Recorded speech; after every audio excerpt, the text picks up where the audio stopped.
This is how I start making my coffee, guys. First, I need to boil my water. And this kettle here, I call him Blue Fountain. And I have here my vegetable coffee. So I just need a teaspoonful of it and then pour it in my mug. Grab my Blue Fountain as it is heated and pour it in my coffee mug.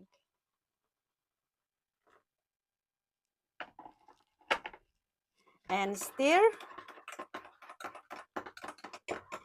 I have my oatmeal milk here. And then pour a little bit inside.